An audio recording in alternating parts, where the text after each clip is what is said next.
খুব শিগগিরই সিলেটের সাদা পাথরের পাথর উদ্ধারে আরও কঠোর হওয়ার ঘোষণা দিয়েছে সিলেট জেলা প্রশাসন।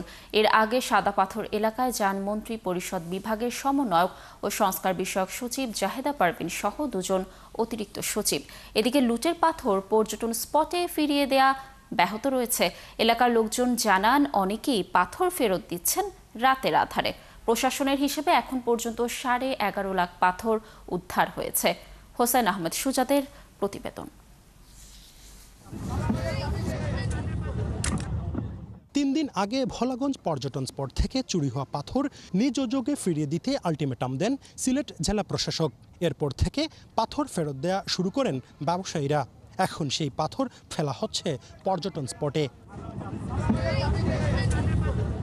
এদিকে মঙ্গলবার সকালে সাদা পাথরের লুট হওয়া এলাকা তদন্তে আসেন মন্ত্রী পরিষদ বিভাগের সমন্বয়ক ও সংস্কার বিষয়ক সচিব জাহেদা পারভিন সহ পরিবেশ ও খনিজ সম্পদ মন্ত্রণালয়ের 2 জন অতিরিক্ত সচিব। তারা এলাকা ঘুরে দেখেন ও এলাকার বিভিন্ন মানুষের সাথে কথা বলেন, কিন্তু গণমাধ্যম কর্মীদের সাথে কথা বলেননি।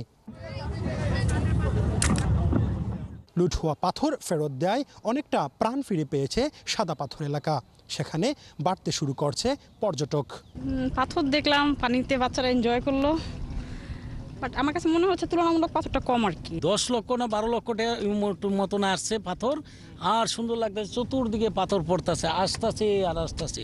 এখন জনগণ ইচ্ছা স্বাধীনে আয়া পথে মাশাআল্লাহ খুব সুন্দর লাগছে। আমরা শুনছি এখান থেকে নাকি পাথর নাকি চুরি হয়ে গেছে, হারায় গেছে। এখন আসার পরে মাশাআল্লাহ দেখতেছি অনেক পাথর আবার আসতেছে, ট্রলারে করে আনতেছে। এখন দেখার মতো সৌন্দর্য আবার ফিরে আসতেছে এখানে।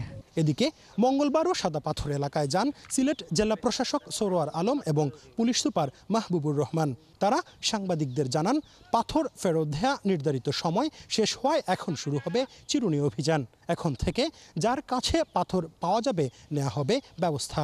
3 দিনের একটা সময়সীমা দিয়েছিলাম, যেটা ইতিমধ্যে আজকে বিকাল 5টায় শেষ হয়েছে। এই সময়সীমার মধ্যে লোকজন স্বেচ্ছায় প্রায় 6.5 লক্ষ ঘনফুটের মতো পাথর আমাদের এখানে জমা দিয়েছেন। আজকের পরে যারা পাথর যদি কারো কাছে পাওয়া যায় তাদের বিরুদ্ধে আইনানুগ ব্যবস্থা আমরা গ্রহণ করবো, এটা ইতিমধ্যে আমরা বলেছিলাম এবং এটা আগামীকাল থেকে এটা আমাদের শুরু হবে। তাদেরকে গ্রেফতার করার জন্য যত ধরনের প্রসিডিউর আছে আমরা সায়েন্টিফিক টেকনোলজি ইউজ করে তাদের লোকেশন ট্রেস করে আমরা চেষ্টা করছি।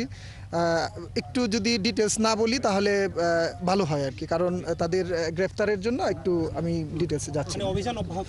জি জি। জেলা প্রশাসনের তথ্য মতে আলটিমেটামের পর এখন পর্যন্ত চুরাই পাথর জব্দ হয়েছে 26 লাখ ঘনফুট, আর মোট পাথর চুরি হয়েছে 1 কোটি ঘনফুটেরও বেশি। হুসাইন আহমেদ সুজাদ, 71 সিলেট।